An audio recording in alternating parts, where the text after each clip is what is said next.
तो ये स्टोरी शुरू होती है एक स्ट्रेंज इवेंट से, जिसमें हम देखते हैं कि हाई स्कूल स्टूडेंट्स एक फैंटेसी वर्ल्ड में टेलीपोर्ट हो चुके हैं। ये इवेंट तब होता है जब उनका टीचर क्लास के बाहर किसी काम से जाता है। वो स्टूडेंट्स अपने आप को एक अननोन जगह पर पाते हैं और परेशान होते हैं क्योंकि वहाँ उनका फोन भी नहीं चल रहा होता है। तभी हम देखते हैं कि उन स्टूडेंट्स के सामने एक फेरी है जो खुद को उस जगह की गॉडेस बताती है एंड उन स्टूडेंट्स को वेलकम करती है इस जगह पर। इसका नाम है फैंटेसिया। वो गॉडेस उन स्टूडेंट्स को बताती है कि डीमन लॉर्ड जिंदा हो चुका है, जिससे फैंटेसिया खतरे में है एंड उन्हें फैंटेसिया को बचाने के लिए इस वर्ल्ड में बुलाया गया है। वो उन्हें ये भी बताती है कि जल्दी ही उन्हें एक टेम्पल में टेलीपोर्ट किया जाएगा जहाँ पर एक सेंट है जो उनकी हर तरह से हेल्प करेगी। एक स्टूडेंट ओहानो गॉडेस से पूछता है कि क्या इस दुनिया में लेवल्स, मॉन्स्टर्स और स्किल विंडोज होंगे, जिसका जवाब उसे हाँ मिलता है। एक और स्टूडेंट मियान पूछती है कि क्या इस वर्ल्ड में प्रिंसेस एंड नाइट्स होंगे, और चॉय पूछता है कि क्या उनमें से वही रियल हीरो बन पाएगा जिसके पास सबसे ज्यादा एबिलिटीज होंगी। गॉडेस मना करते हुए कहती है इस सभी स्टूडेंट्स को डिफरेंट पावर्स दी गई हैं, बट एक ट्रू हीरो वही बनेगा जिसे बाकी दूसरे गॉड्स एक्सेप्ट करेंगे और अपनी ब्लेसिंग्स देंगे। क्लास प्रेसिडेंट यूबोरा सबसे इम्पोर्टेंट क्वेश्चन पूछती है कि वो सब घर कब जा पाएंगे। गॉडेस सोचती है एंड बताती है कि जब वो डीमन लॉर्ड को डिफीट कर देंगे तब जिन गॉड्स ने उन्हें ब्लेसिंग्स दी थी वो उनकी विशेस को पूरा करेंगे। जैसे जैसे क्वेश्चंस बढ़ते जा रहे थे, गॉडेस उनका आंसर तो कर रही थी बट वो किसी भी क्वेश्चन का एग्जैक्ट आंसर नहीं दे रही थी। फाइनली वो मोमेंट आता है जब हमारा मेन कैरेक्टर कैंग हेंसो हाथ उठाता है, गॉडेस से कहता है कि वो घर जाना चाहता है क्योंकि वो हीरो नहीं बनना चाहता था। गॉडेस उससे पूछती है कि एक ऐसा वर्ल्ड जहाँ काउंटलेस लाइफ्स डेंजर में है, जिसका एंड हो सकता है, ऐसे वर्ल्ड को वो नजरअंदाज करके वापस अपनी नॉर्मल लाइफ में क्यों जाना चाहता है। जिसके जवाब में कैंग कहता है कि वो अपनी फैमिली को छोड़कर हीरो कैसे बन सकता है। गॉडेस थोड़ा सोचती है एंड अनाउंस करती है कि अगर और कोई भी घर जाना चाहता है तो उसे अभी बता दे। बट हम देखते हैं कि और कोई भी वापस घर नहीं जाना चाहता एंड कैंग अकेले ही पोर्टल पर खड़ा रहता है। गॉडेस उसे अनवर्दी बताकर वहाँ से जाने को कहती है। कैंग पोर्टल में जाता है एंड हम देखते हैं कि कैंग एक फॉरेस्ट में आ चुका है। उसे लगा कि वो अर्थ पर स्कूल से दूर किसी जंगल में है, बट उसे कुछ आवाज आती है एंड जैसे ही वो पीछे मुड़ता है उसे वेयरवुल्व्स दिखते हैं जो ऑलरेडी एक एल्फ का मर्डर कर चुके होते हैं एंड अब उसके पीछे आने लगते हैं। दूसरी तरफ हम देखते हैं कि बाकी क्लासमेट्स सेंट सिटी में आ चुके हैं जहाँ उन्हें एक सेंट वेलकम करती है, एल्सस, जो कि एक स्वॉर्ड मास्टर प्रिंस है एंड उन स्टूडेंट्स का इंस्ट्रक्टर भी हीरोज को ग्रीट करता है। तभी वहाँ प्रिंसेस आती है जो कि स्टूडेंट्स के सामने अपनी हील्स की वजह से गिर जाती है। एथेना एक आर्क मेज है जो कि स्टूडेंट्स की मैजिक इंस्ट्रक्टर होती है। ओहानो अपनी स्टेटस विंडो चेक करना स्टार्ट कर देता है जहाँ पर कई डिफरेंट गॉड्स के मैसेजेस आना शुरू हो जाते हैं। मैसेजेस जैसे एक सर्टेन गॉड हीरोज को उनके लुक्स पर इवेलुएट करता है, अगर लुक्स अच्छे हैं तो ब्लेसिंग्स मिलेंगी वरना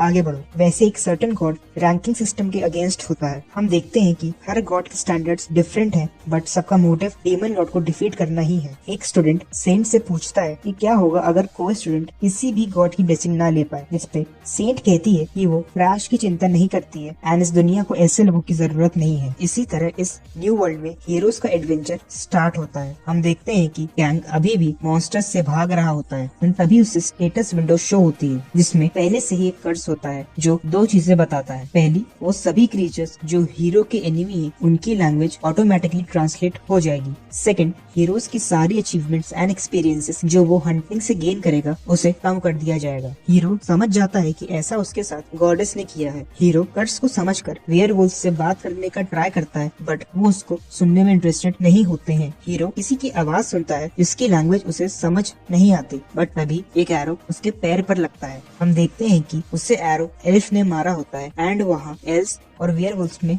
फाइट हो जाती है। कैंग इसी तरह वहाँ से बचकर एक पेड़ के नीचे बैठता है एंड सोचता है कि उस गॉडेस की वजह से वहीं उसकी डेथ हो जाएगी। हम देखते हैं कि एक सर्टेन गॉड पेड़ के पीछे से कैंग को देख रहा होता है। वो कैंग के लिए इनविजिबल है बट कैंग के स्टेटस विंडो पर मैसेज आता है ये गॉड उसे देख रहा है। कैंग रोते हुए उस गॉड से उसे बचाने की रिक्वेस्ट करता है। कई सारे मैसेजेस स्टेटस विंडो पर आने लगते हैं। सबसे पहले वो गॉड कैंग से पूछता है कि वो अकेला क्यों है, बट एक प्रॉपर आंसर ना मिलने पर वो कंफ्यूज हो जाता है। कैंग खुद को आउटसाइडर बताता है बट वो गॉड उस वर्ड को नहीं समझ पाता। कैंग झूठ बोलता है कि आउटसाइडर का मतलब है एक अकेला वुल्फ जो कि जंगल में रहता है। गॉड भी खुद को आउटसाइडर बताता है एंड उसकी हेल्प कर उसे हील कर देता होता है। वो एरो ब्रेक हो जाता है एंड कैंग का पेन भी चला जाता है। हम देखते हैं कैंग की स्टेटस विंडो में ब्लेसिंग आउटसाइडर एफ शो होती है। आउटसाइडर एफ ब्लेसिंग के दो कैरेक्टरिस्टिक्स हैं। हीरो के बाकी सारे स्टेटस रीसेट हो जाएंगे डेथ छोड़कर। अगर हीरो जंगल से बाहर जाता है तो उसके साथ कुछ डेंजरस होगा। कैंग पहले से बेटर फील करता है तो वो वहाँ से भागने का ट्राई करता है, बट एक वुल्फ उस पर स्टोन से अटैक कर देता है। कैंग को चक्कर आता है, बट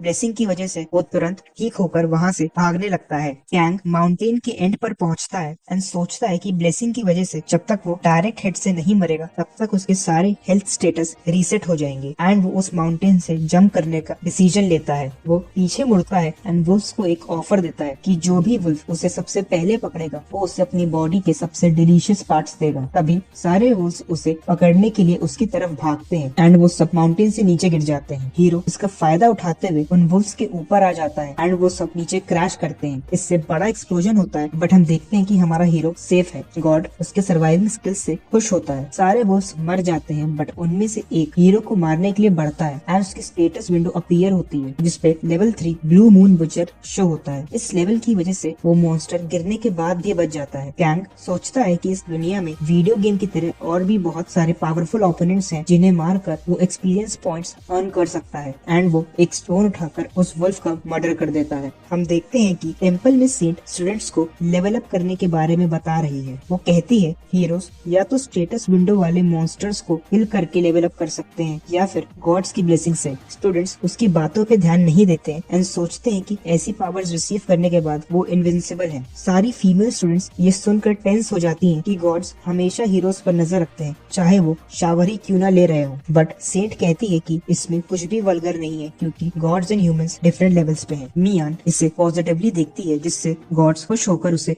चार्म एफ की ब्लेसिंग देते हैं, बट वो उस ब्लेसिंग का गलत यूज करती है जिससे एक गॉडेस एंग्री होकर उसे कर्स देती है पनिशमेंट एफ। सेंट बताती है जिससे भी कर्स या ब्लेसिंग मिलती है वो डेथ तक उसके साथ रहती है एंड जितनी ज्यादा रैंक होगी उतना ही उस कर्स या ब्लेसिंग का इफेक्ट भी होगा जिसे कम नहीं किया जा सकता है। हम देखते हैं कि कैंग वेयरवुल्फ से उसका वेपन ले लेता है, बट उसका लेवल इंक्रीज नहीं होता। वो वहाँ से जाता है बट उसे अगेन वेयरवुल्फ्स मिल जाते हैं, पर वो इसे चांस मानकर उनसे फाइट करने का डिसीजन लेता है। वो पेड़ से वाइन लेता है एंड उससे स्टोन को बांधकर हवा में स्विंग करने लगता है। वेयरवुल्फ्स उसकी प्रेजेंस नोटिस कर लेते हैं, बट कैंग ब्लेसिंग की वजह से कॉन्फिडेंट था एंड वो सारे वुल्फ से फाइट कर उन्हें डिफीट कर देता है। वो उनमें से एक वुल्फ से ह्यूमन विलेज एंड उसकी स्पीशीज के बारे में पूछता है। वुल्फ उसे विलेज का डायरेक्शन बताता है एंड अपनी स्पीशीज नल बताता है। कैंग उसे थैंक्स करता है बट देन उसका मर्डर कर देता है। एक्सप्लेनेशन पसंद आया हो तो वीडियो को लाइक करें, चैनल को सब्सक्राइब करें।